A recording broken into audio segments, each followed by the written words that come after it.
Well, hello guys. Those of you that didn't get the post that I put on the YouTube thing there, I been down for a while. Basically, I lost like 3 days. I've kind of lost most of the week. I really haven't got a lot done. I pulled something in my back there, and Monday morning I got up and I went and dropped off the driveline for the Peterbilt over there to get it shortened. I had big aspirations as things I wanted to do for the entire week. And anyways, I went and dropped the driveline off Monday morning. Then I went and got the actual brake pads for this truck. Now it's Friday. And dropped that off, and we got a USDOT audit. And so there was some paperwork we had to get straightened out, and I had to go get a pre-employment drug screen from the clinic, basically a drug test. And I went over there to set that up with them, and they kind of told me that I had to be enrolled in the consortium, the drug consortium, where a random pool, and they pick people to they randomly test you anyways for owner operators. And anyways, went through all that garbage and got the paperwork from them, and my wife wanted me to drop it back off the house. Went back to the house, dropped it off, was gonna walk out the door, jump in the truck, go to work. Everything was hunky-dory. Daisy was hungry, and we've got a big bucket in the house there. We got dog food in. I went to bend over to scoop it out and give her some dog food. And when I bent over, something popped, and down I went like a big sack of turds and couldn't get back up. And I kind of pride myself kind of being a tough, ornery little son of a gun, but I'll tell you what, there was no tough in me at that point. I couldn't get up. I had to have my daughter and my wife help me up and basically drag me upstairs, and every step hurt with excruciating pain. Anyways, long story short, I laid in bed till till Wednesday morning. And then my wife and daughter left actually Tuesday morning, and they're in Oklahoma City, and well, they're in Texas now. My daughter's taking college tours, and they're down there. And so anyways, I laid around Tuesday. I drug myself out of bed a couple of times to get something to eat and take some painkillers, and then Wednesday morning I came down here and I worked a little bit. I actually tore the tires off this one side over here. I'll show you the rotors and stuff off this thing. I was just trying to get some kind of video put out there and let people know what was going on, that I'm not dead. But anyway, I worked a little bit Wednesday. Didn't work long, till like noon. I went home, and then I laid down again and relaxed. And then yesterday I worked a little longer. I worked till about 3, and back started bothering me a little bit, so I went home and laid down and relaxed. And my buddy gave me a pain pill. I don't know what it is, but he said, take this pill, don't drink a bunch of beer. He says it don't mix well with beer. And I drank 1 beer and I took that pill, and I'll tell you what, that thing knocked me out cold. I laid down in bed at like 5 o'clock, and I woke up drooling on myself at about 6 this morning. So I got a good solid 10 or 11 hours of sleep, which I haven't probably done in, I probably haven't done that in 10 years. And anyways, we're back at it this morning. We're going to try to get some work done. I'm feeling a lot better. I just got to be careful and not overexert myself, and I just want to get this thing healed up. I don't want to do too much and get hurt again, and a back problem like this, you can really screw you up the rest of your life. So I just trying to use my head instead of my back for everything. It's taking me a little longer to do things than it should. But anyways, this rotor is cracked out real bad. Oh no, let me wake the camera up where I can see through the... Oscar, what are you whining about, buddy? Oh, there goes my phone. See, that's cracked all the way around. But story behind this truck is, I mean, the VGT turbo was not working on it, and hadn't worked on it for years. And then it's got an exhaust brake switch in the cab on the dash, and they were kind of under the impression somebody told them it didn't have an exhaust brake. Well, when the turbo finally quit, I checked it after I drove the truck, and the exhaust brake worked, because the VGT turbo acts as an exhaust brake, just like it does on a 6.7 Cummins on your Dodge pickup. So I told them, you know, I said, hey, the exhaust brake works now. And they goes, oh, well, we were told it didn't have one. I said, well, somebody don't know what they're talking about. I said, your VGT turbo must have been screwed up for a long time. If they told you, and that was years ago when that guy drove it, that must have been screwed up for 3 or 4 years. Anyways, it works great now, but with the VGT turbo not working for years, you can tell that they were riding the brakes pretty hard going down the hill and getting the rotors cracked. What are you whining about? Hey, what are we sniveling about? What's the matter? Are you wanting in the truck or something? What do you need? Huh? Is that what you want? I can throw you in the cab of the truck and you can take a nap or whatever you want to do. Come on. Is Daisy in the cab or something? Is that where you're wanting to go? Is that what you want to do? I'm not sure what you're sniveling about. Come here and get in there. If that's what you want, I'll help you out. But I don't really know what you want. Okay, let's fire the truck up, actually, and let's get the tires off and...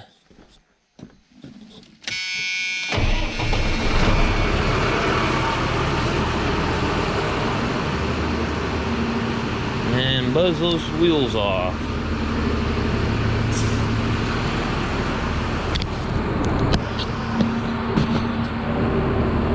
Oh!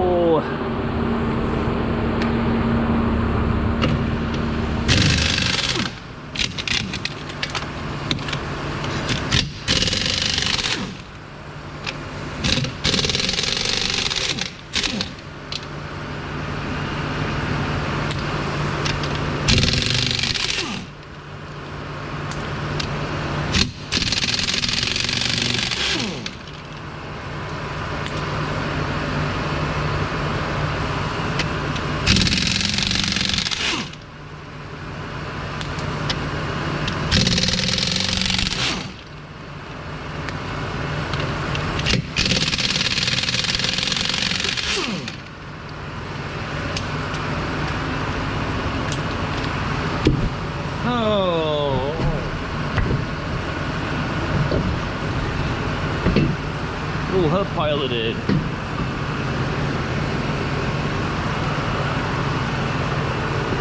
Oh.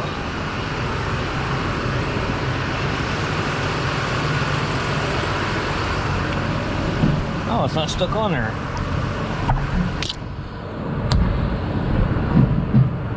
Imagine that, a hub piloted wheel that's not stuck on the pilot. That's very unheard of. Somebody must be looking out for me today. Okay. I'm gonna set this down right here.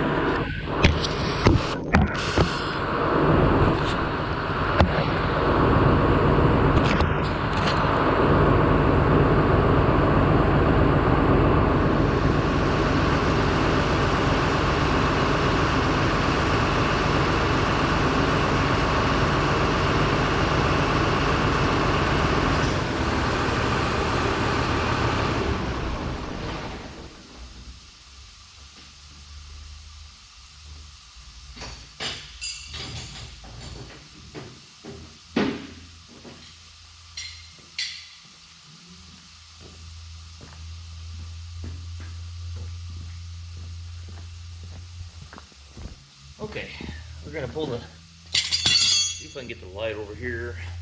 This will be better, I think.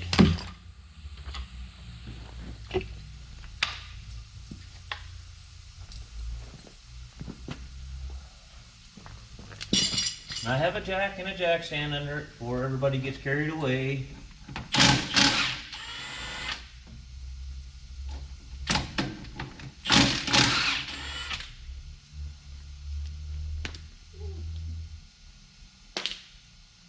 What are you whining about? I don't know what you want. Oscar is whining and whining and whining.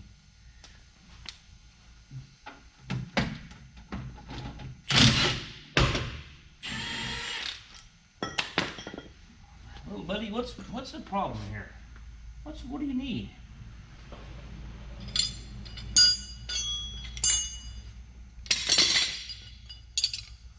Okay, let's get the calipers off. Hey, bud, you gotta move where I can work here. Okay, buddy?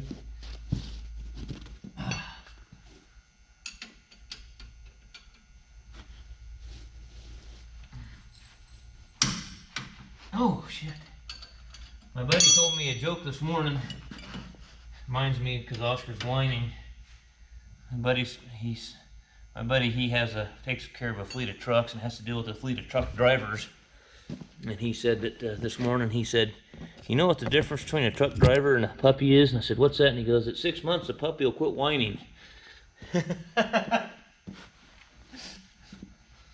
He's always got some joke to tell me.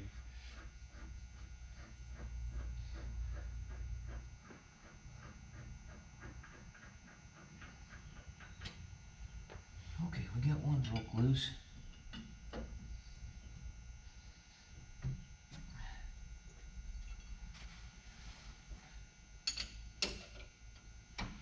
Okay, alright, maybe I ought to stick that one back in there. Let's stick the one kind of in the hole and start it so it'll hold it, I guess.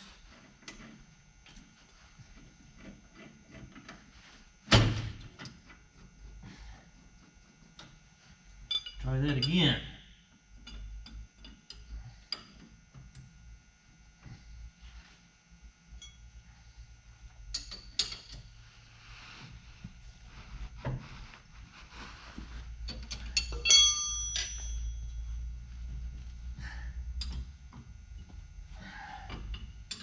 I remember years ago I used to work for an outfit in Wyoming. We had some, some Class 8 Kenworths that had disc brakes on them. They were, I can't remember if they were, I think they were air actuated disc brakes. I can't remember. It's been a long time ago. They weren't any good though. That was kind of back in the early days of disc brakes on trucks, and we were constantly having problems with cracked rotors on those. They weren't a very good system.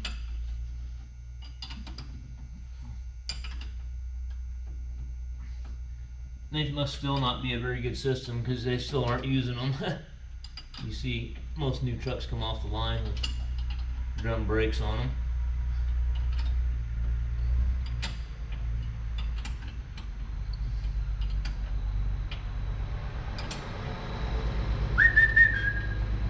Come on! Water truck's driving by, you can hear it.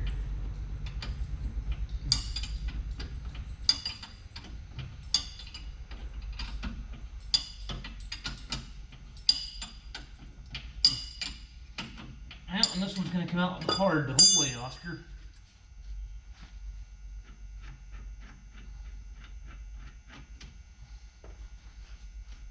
Yeah, the whole way it's going to come out. Anyways, this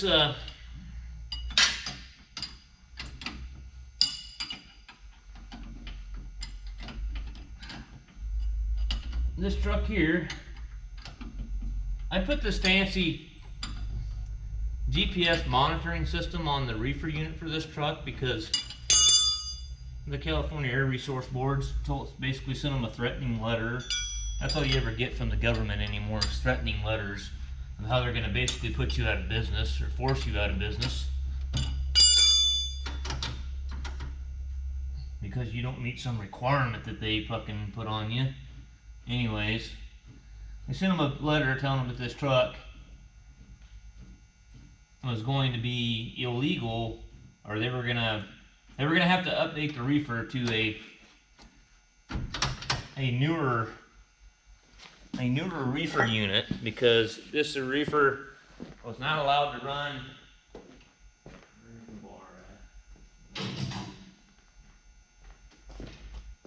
Was not allowed to run sitting. They don't want it running when it's sitting stationary, which doesn't make a lot of sense. But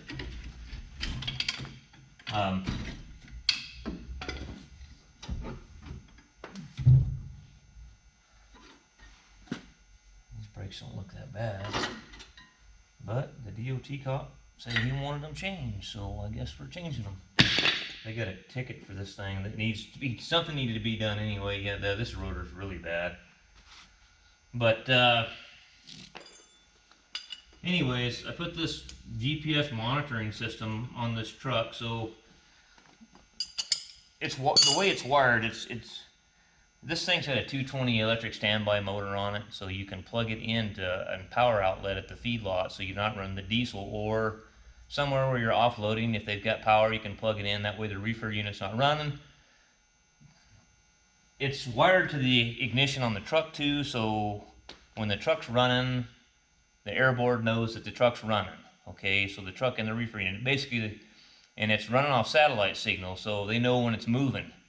Okay, and the electric standby is wired too, so they know when it's running. So basically, this truck's not allowed to run down the road, or not allowed to sit still in a parking lot somewhere, and that reefer unit better not be running, or it's a $500 fine every time for more than 5 minutes.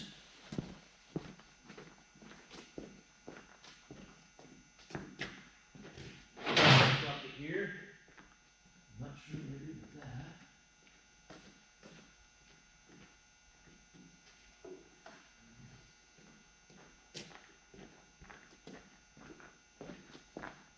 So, went through the whole rigmarole of putting this tracking unit on this reefer. Long story short, well, it's pretty hard to shorten the story up on this. It was, there's trying to remember. Okay, so there's a white wire and a ground, and there's a constant power going to this module that they sent. You run to the battery and a ground wire, and then the white wire goes to true ignition on the truck. Really simple, okay? Pull the ignition switch out, start the truck, and see which one is true ignition with the truck running. So I did that, wired that, and then there was like a blue wire and an orange wire. One of the two wires ran to diesel, and the other one ran to electric standby. And they're supposed to have 2.92 volts on it with nothing else hooked to them. And what they do is it's a ground switch. It's a ground switch circuit. So when the diesel's running, it's supposed to switch to ground, and that tells the airboard or the module or whatever, tells the module that the diesel is running. And the same goes for the electric standby motor. Simple enough. I wired all that. The only thing that was difficult about it, everything on this module, on this reefer unit, was power side switched, not ground side switched. So what I did is I took a relay for each circuit, for the diesel and that, and I found the appropriate wires, like the fuel shutoff solenoid wire when the diesel was running. So I ran the fuel shutoff solenoid wire to pin, trying to remember, I ran a constant power instead of a constant power is what you would do on a relay usually.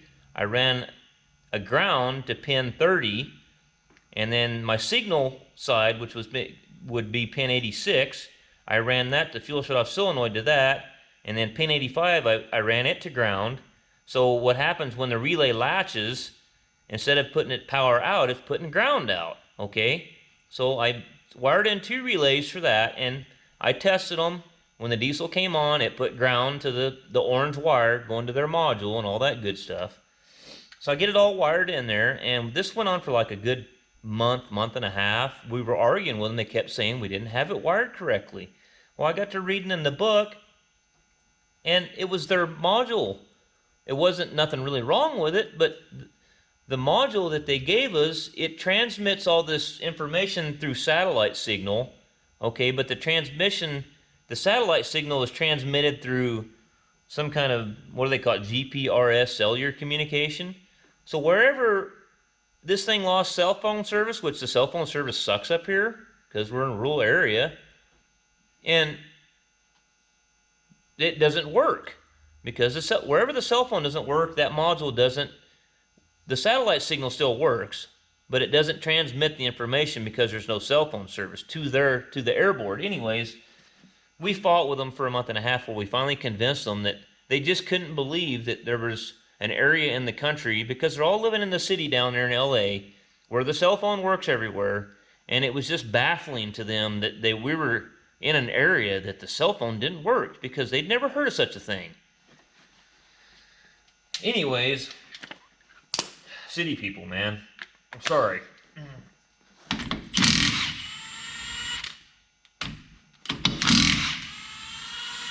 I think some of the city people need to get out of the city limits and go look at the world around them.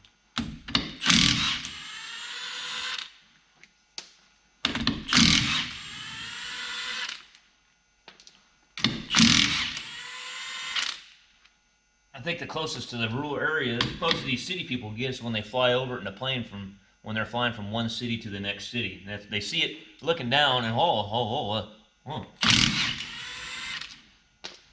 Other than that, they don't know anything about it.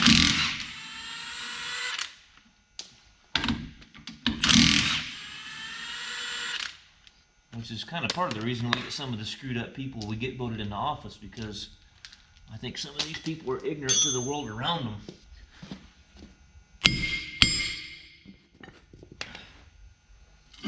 Ignorance and stupidity are two different things. Ignorance not really a derogatory term, because there's things that I'm ignorant about too. Ignorance is not knowing how things work. And a lot of these people are ignorant to the ways, like for example, I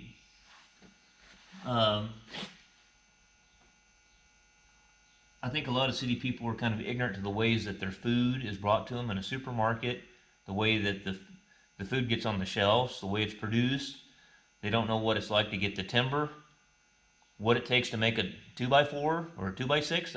I don't think they have a clue, you know.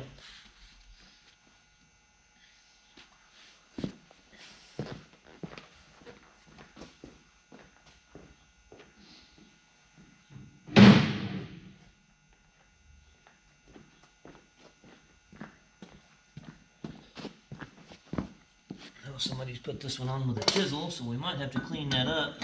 I believe we're probably going to be cleaning that up. Well, I might get in there. And I've lived in the city. I'm not speaking out of the box where, you know, I've lived in the city before. I know what that's all about. I lived in Portland when I was a kid. My dad went to Columbia University up there.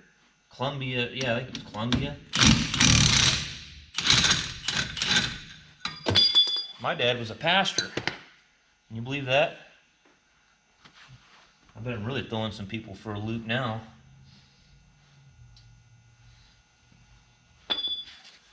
He's passed on. He got lung cancer and died in 61 years old. God, it's been, can't believe how time goes by. That's been 10 years ago.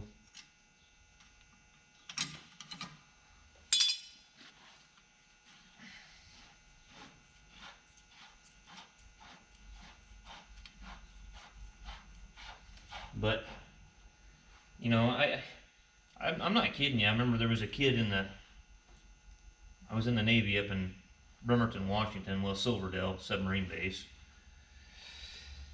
There was a kid from New York, and he was from New York City. But me and him became pretty good buddies, and he wanted to go home with me down here because I was living, you know, it was an 8-hour drive from Bremerton to here, and he just wanted to go. He'd never seen anything like this, you know, and you can tell he'd probably really never been outside the city limits of New York until he was in his adulthood. And so I took him with me, and we're driving down Interstate 5 through the Willamette Valley. And there was a bunch of black Angus cows and sitting out in the field there, and he goes, "So is that where we get our milk from?" Because I was telling him about dairy cows. And I said, "No, those are beef cows. That's where we get our meat from." Oh. And I mean, but that's what I'm talking about. They're so sheltered in their existence in their city life that they don't have a clue what goes on around them. I mean, I'm sorry, but I'm sure there's some smart people out there in the cities that do know, but I'm going to tell you, a majority of them don't. I think that's kind of why this YouTube thing is kind of a good thing. It kind of educates some of these people as to how these things are done.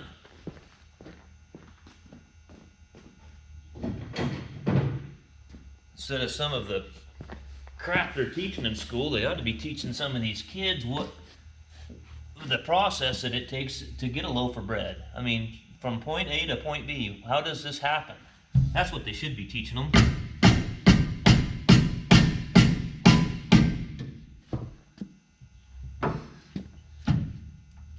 Okay.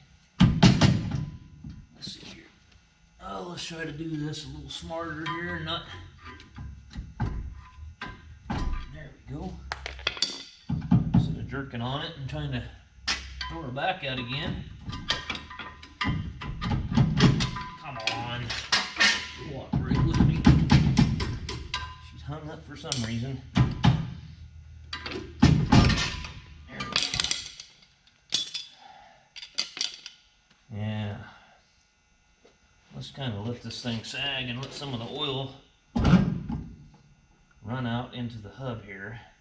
Out of the hub into the bucket, so we're not making near as much of a mess on the floor when we tip it upside down to unbolt the rotor that's cracked.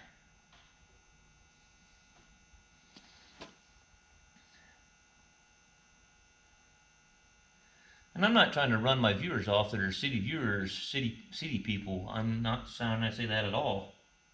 You know.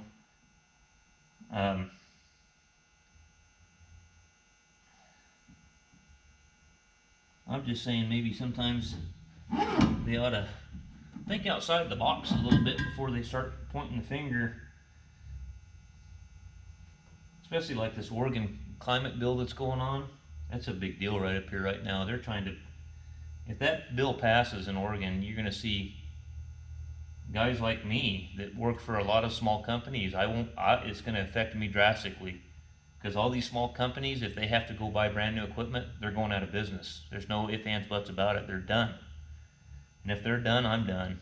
So that means either I got to pack up and move on and go somewhere else, or I don't know, either that or I'm going to have to pull a bunch of money out of my butt that I don't have to upgrade my truck to an emissions compliance engine. They're doing the same thing. The bill they're passing in Oregon makes Californians look lax.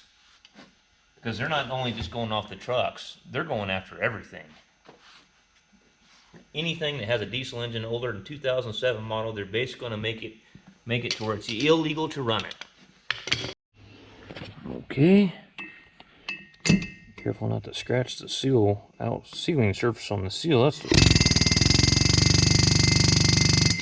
you got to be careful on.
Yeah, I've stuck them in the freezer all night and just came in and slid them in the mornings. I've done that before, but that would require forethought, which I didn't have at the time. Okay, a little bit of a scratch right there. Might put a little bit of lube or sealant on that. And I got some oil here. Lube up this bearing, kind of pre-lube it.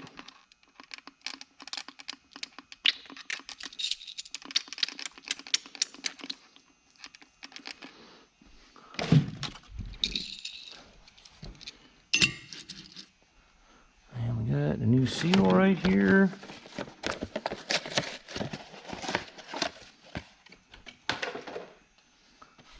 Then our seal will go in, and we're going to get just a little bit of sealant and put on where that scratch is.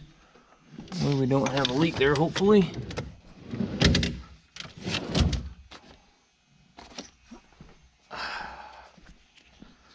Oh, it's no fun being hurt. You know what, guys? It's no fun. Let's put just a little bit. Right in there. Put a little bit on the seal, kind of in the same area.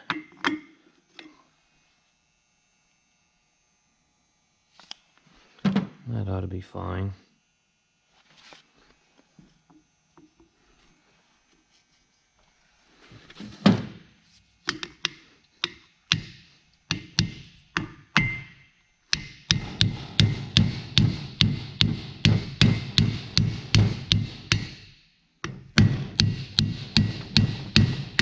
Come on, I put the other one in like this and it went right in. Not this one, it's not going to do it.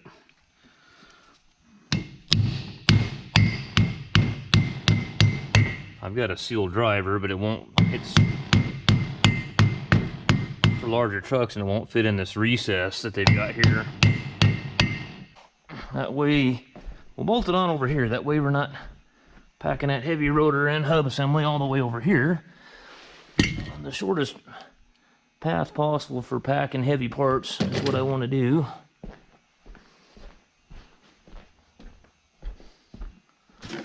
Okay. Get the new rotor out.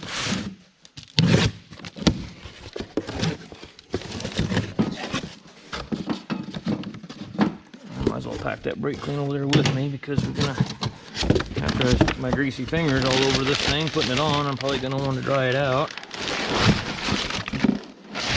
Yeah. Nice, non-cracked rotors.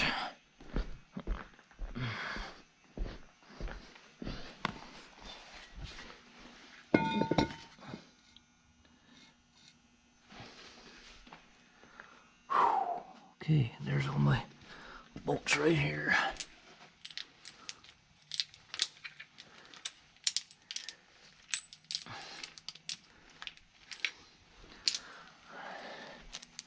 Then we're going to do steer axle brakes and fix a leak on the power steering reservoir and send her down the road.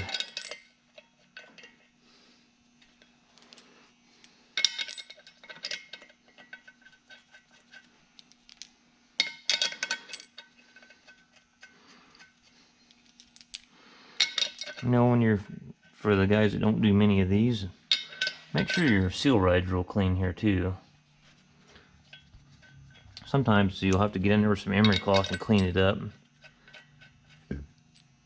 Sometimes you'll have some monkey that the inner part of the seal will stick on there, and they'll chisel it off and they'll gouge the seal ride up on the spindle real bad, and you'll have to either clean it up and put a speedy sleeve, or clean it up the best you can and put a seal back on it. Just depends on how bad it is.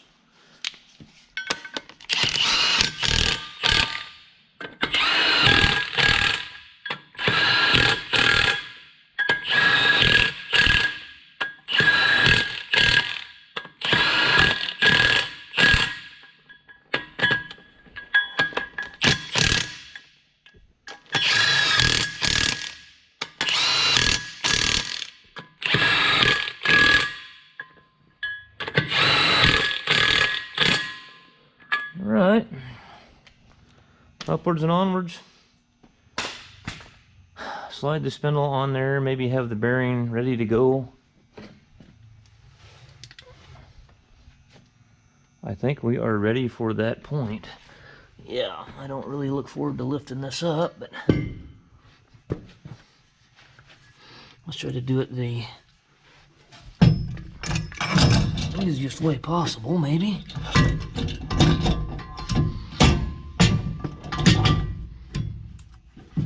Okay, can we get the bearing? Kind of get it centered up. All right. There we go.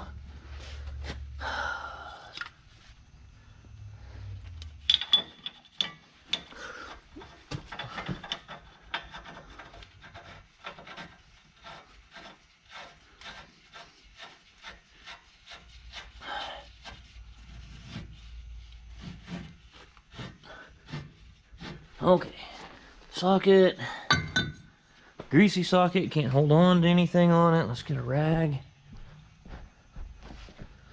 Had to borrow this 3.5-inch hub socket from my buddy because I've got a ton of these hub sockets. I mean, and this is the one I didn't have.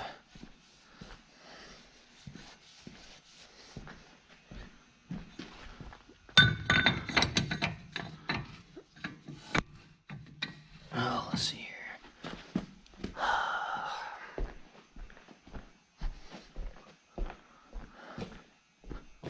Where, oh, where? There we go. Let's pull this off and bring it over here maybe and stick it on the frame rail or something. Maybe we'll get a little more light on the situation. There we go.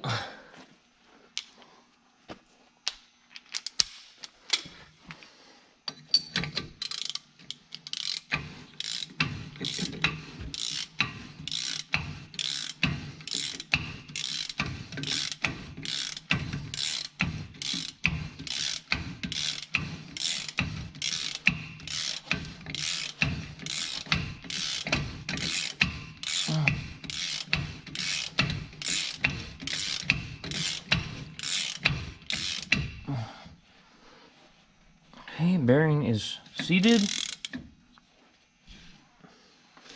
Back it off, quarter turn. Spin it.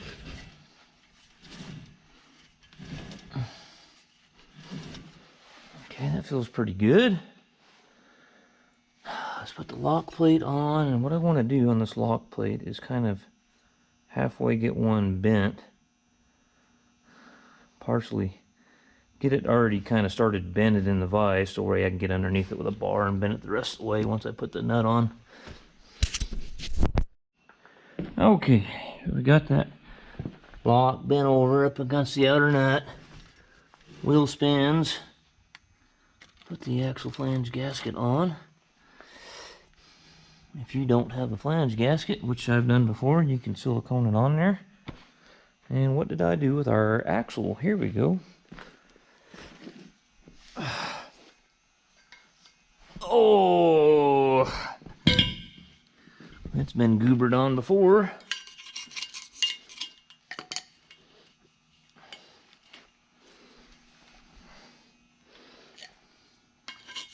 The orange silicone Gorilla Snot.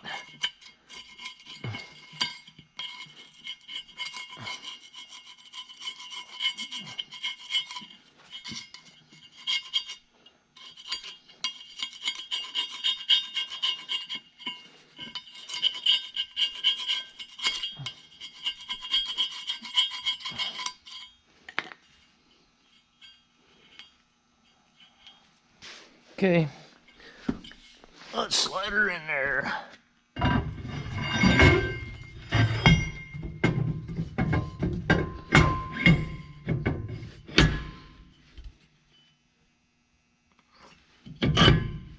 All right. Good old orange Gorilla Snot.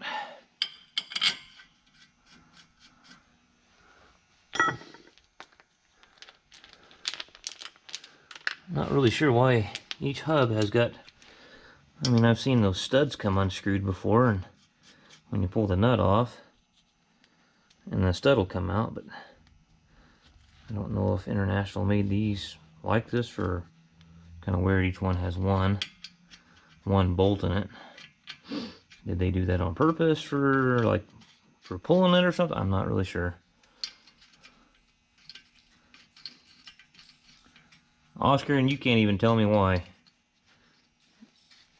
I'm gonna place a floor sweep or something in the threads of our stud there, and that's not wanting to go on.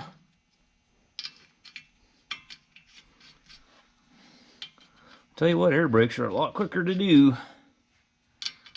These are kind of time consuming here.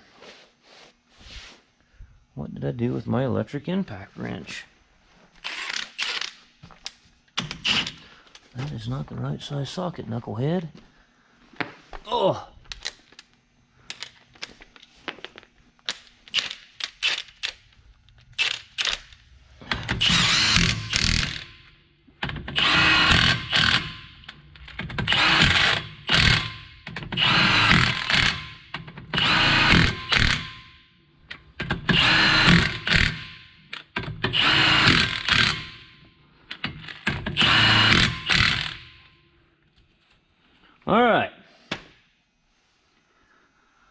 Let's do and collapse the pistons on the calipers now. C-clamps. Let's get this over here where the audience may be able to see. Something like that. I had problems. What did I do before? I think I took a socket and I stuck in there to, this clamp's not quite, oh, what did I do? I took a, yeah, that's what I did right there, because that socket's got a little more meat on it because it's 1/2-inch drive.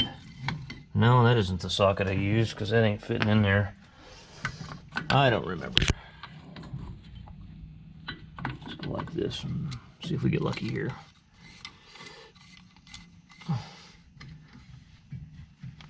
Before you just start cramming this one in, you're gonna have to get the other clamp on this one, I found out through experience, and hold it.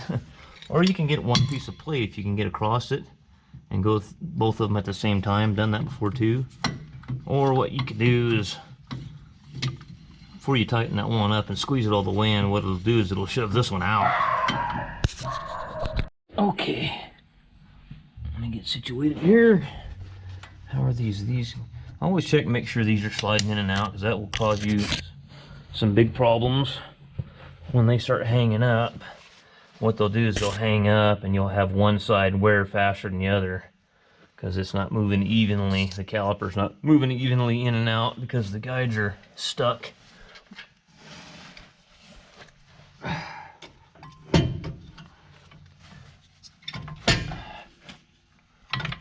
These are working really good, actually.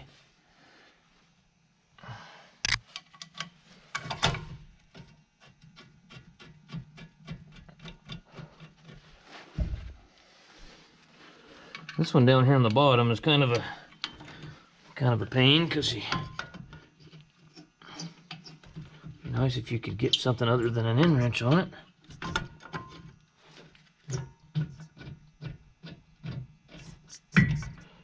No, it's not starting, is it?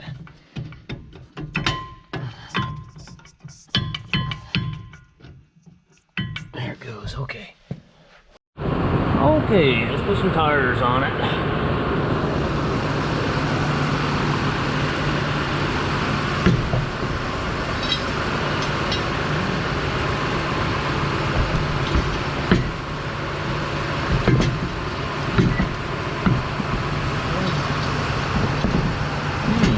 Jack leaked down a little bit on us, huh?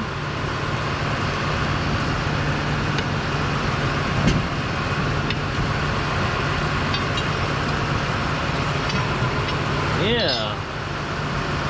The jack must have leaked down a little bit.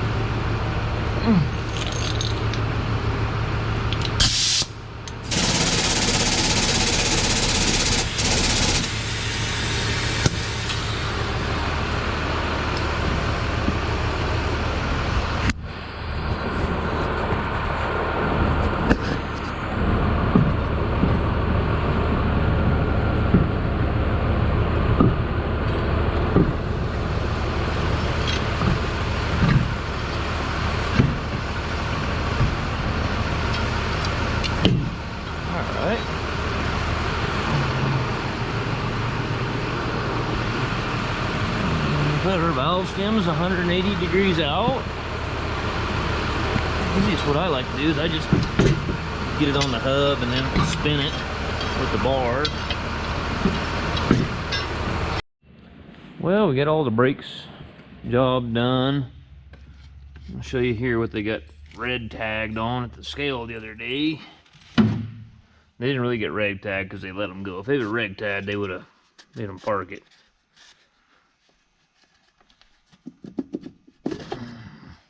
Somebody had this off at one time or another, and it wasn't me, because I don't ever remember taking this off, but I'm actually Let's see where it's kinked. This quad ring's kinked. I had to get a new quad ring for that. So let's get a little bit of grease here. Get the new quad ring for it and stick it on there.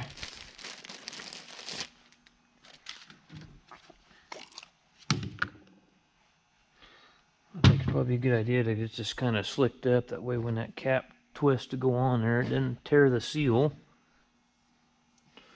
And then we're done with this thing. Get her out of here. Oh, it feels nice to be back to work and not be in pain. I just don't want to overdo it. I'll probably work about, maybe 9-10 hours a day and call her good enough. Let's get the light here. Oh, Oscar, we don't want to overdo it, buddy.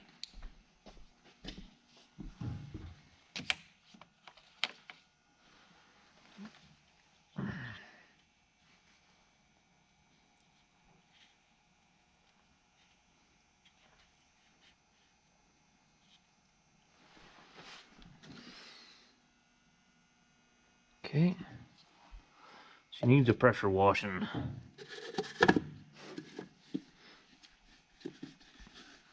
There it goes. Did it go on there? No, I did not.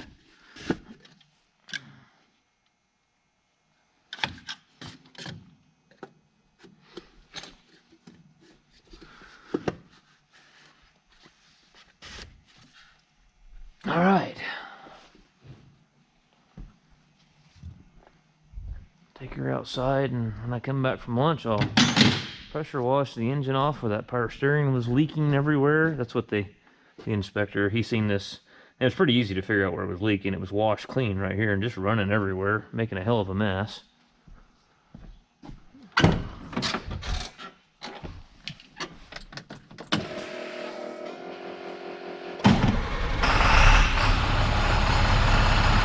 All right, folks.